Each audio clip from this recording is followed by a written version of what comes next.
Donald Trump's fake peace summit with Vladimir Putin wasn't just a one-day humiliation. The embarrassment for Trump and our country continues, especially as our petulant child president melts down on Truth Social as Putin continues to expose just how weak he is. We are going to get into all of it and how the Kremlin is actively mocking Donald Trump. But before we do, if I could quickly ask you to leave a like on this video, and if you haven't already and you enjoy our channel, to hit that subscribe button because it goes a long way in supporting our work. Now, before we get into the meltdown that Donald Trump posted in the middle of the night on Truth Social, I want to start with a different meltdown from his Secretary of State, who was confronted on Donald Trump's failure in Alaska.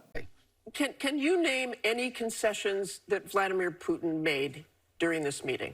Have any I wouldn't name them on your program. Have any concessions I wouldn't name them on your program. Why would I do that? Where is the pressure? Of course, because you can't have a peace agreement. No, you can't have a peace agreement unless both sides give and get. You can't have a peace agreement unless both sides make concessions. That's a fact. That's true in virtually any negotiation. If not, it's just called surrender. And neither side is going to surrender. So both sides are going to have to make concessions. So, of course, concessions were asked. But what utility would there be of me going on a program and tell you we've wagged our finger at Putin and told him you must do this and you must do that? It's only going to make it harder and less likely that they're going to agree to these things. So these negotiations, as much as everyone would love it to be a live pay-per-view event, these discussions only work best when they are conducted privately in serious negotiations in which people who have to go back and respond to constituencies, because even totalitarian governments have constituencies they have to respond to, people have to go back and defend these agreements that they make, and figure out a way to explain them to people. So we need to create space for concessions to be made, but of course concessions were asked. Of course, Rubio is going to do everything he possibly can to defend that disgraceful day in Alaska, but they got nothing out of it. It was so bad, and they knew Donald Trump was so ill-equipped to negotiate with Putin that they canceled their luncheon, they didn't take questions, and they didn't allow Trump to meet with Putin one-on-one. They always needed someone there to babysit and hold his hand. And what did we get out of it? Absolutely nothing. All that came from that meeting was Vladimir Putin getting a photo op he so desperately wanted and mocking our entire country. That's all that happened. And Senator Chris Murphy said the exact same thing before we get into Trump's post. We specifically started talking about the fact that President Trump initially said he wanted a ceasefire agreement. Now he wants a broader peace deal. Secretary Rubio defending that approach, basically saying the Russians wouldn't agree to a ceasefire. Do you think that it's the right strategy to now focus on that broader peace deal?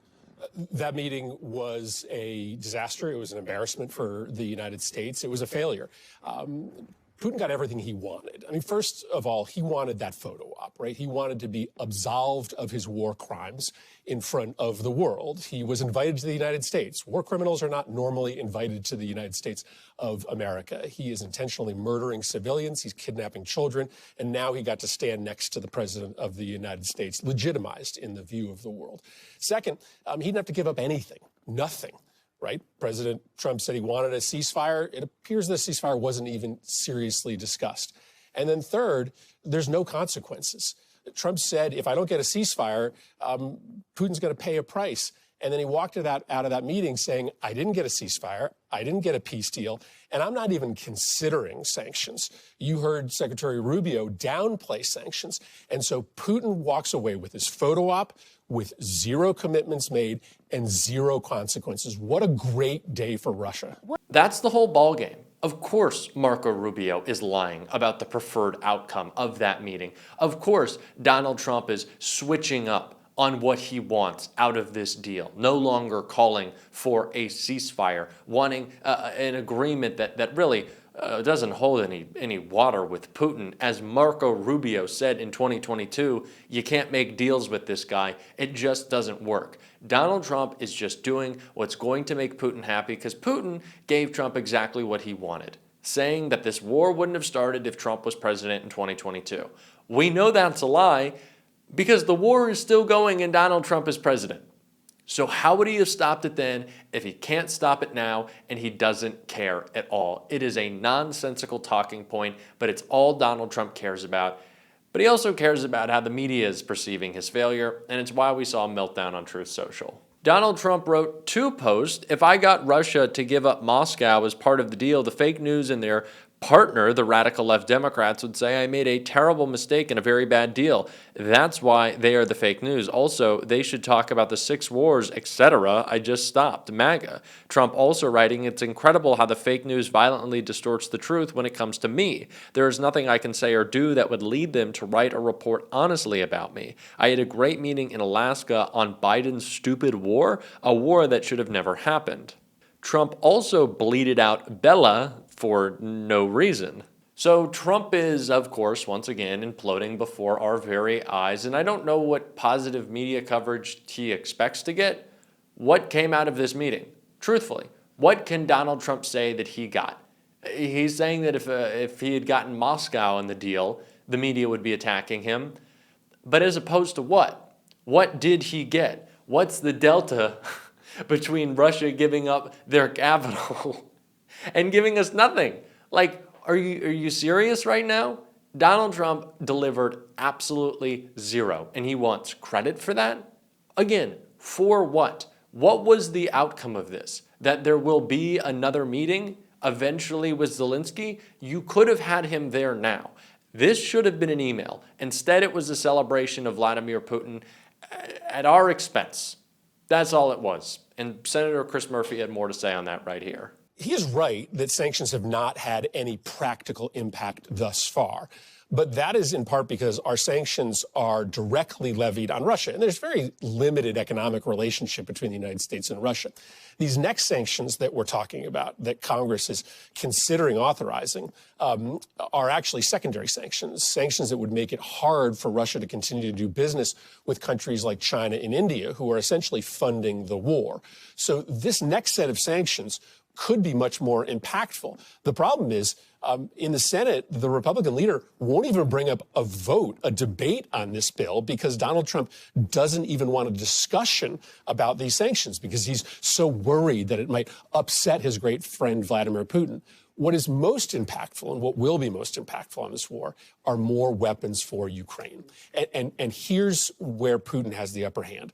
So long as Trump is still opposed to continuing to arm Ukraine, Putin knows that it is just a matter of time before he can gain the advantage. So Putin walks away from the summit with no economic sanctions, with no sense that Trump is going to continue to send weapons to Ukraine, and essentially a green light to continue the war on his terms. Let me ask you about this new reporting that we have that basically President Trump did in a call with European allies, with President Zelensky, say that the United States would be willing to enter into a NATO-like security agreement, not including U.S. troops, but that the U.S. would back European troops that were there.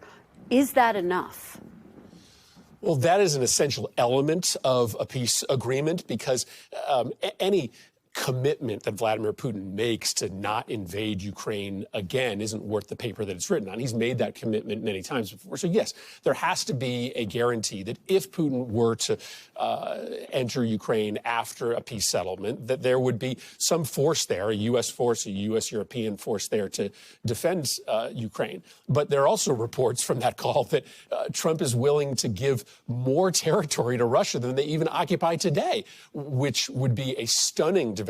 Again, another sense that Putin is just in charge of these negotiations. Well, to that very point, if you talk to military experts, they say, look, the reality is Ukraine likely cannot win a prolonged war militarily. Senator, do you think, from a realistic standpoint, Ukraine will need to cede some of its territory in order to end this war, in order to stop the killing? That question is up to the Ukrainian people and to President Zelensky. And if they want to enter into that negotiation, the United States should support them. The only way they would do that is if they had that security guarantee from the United States. So that has to be a conversation that is probably brokered by the United States, but is a direct conversation between Ukraine and Russia. And the only way that Ukraine would even consider that is a realistic threat that the war would continue and that the United States would continue to get Ukraine's back with additional weapons if those negotiations fell apart. As so long as Putin knows that the flow of weapons is about to end from the United States to Ukraine, there is zero incentive for Russia actually to come down and sit legitimately and realistically at the negotiating table with Ukraine. President Trump was asked what his message will be to President Zelensky on Monday. He said to make a deal. What is your message to President Zelensky heading into these high-stake talks tomorrow? Well, I mean, listen, I would love to tell him that there is still a bipartisan consensus to support Ukraine in the United States Senate. But as I mentioned to you, we actually have a very tough sanctions bill that gives the president the ability to levy these new sanctions against Russia.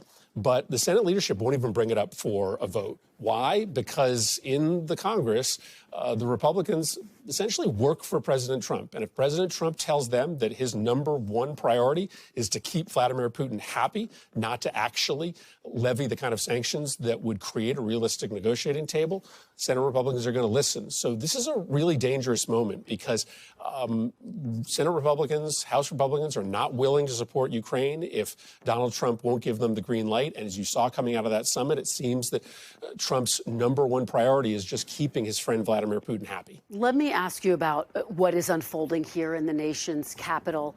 Federal troops patrolling the Capitol under what President Trump has called a crime crackdown. Republicans, as you know, have long tried to brand Democrats as being soft on crime. If you look at the polls, actually, Republicans get higher numbers when it comes to the public trusting them to be tough on crime.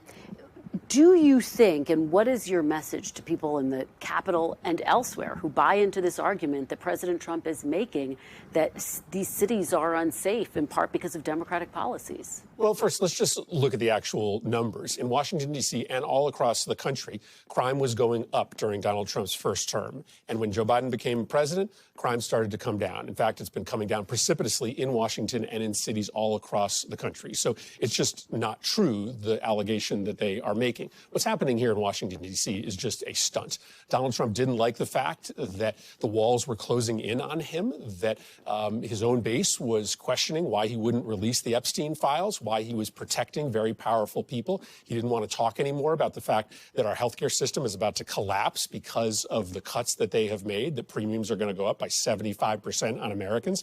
And so true to form, he just decided to create a new news cycle.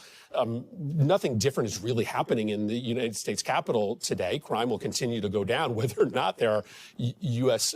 troops here, National Guard troops here. He's just trying to distract from the stories he doesn't want Americans to be talking about. This was a truly disgraceful display. And I think Senator Murphy put it perfectly. We got to keep calling it out. If you want to support the work we're doing, exactly making that happen. As always, hit that subscribe button, leave a like on this video, and if you stuck around to the end, drop a blue heart in the comments. And until next time, I'll see you soon.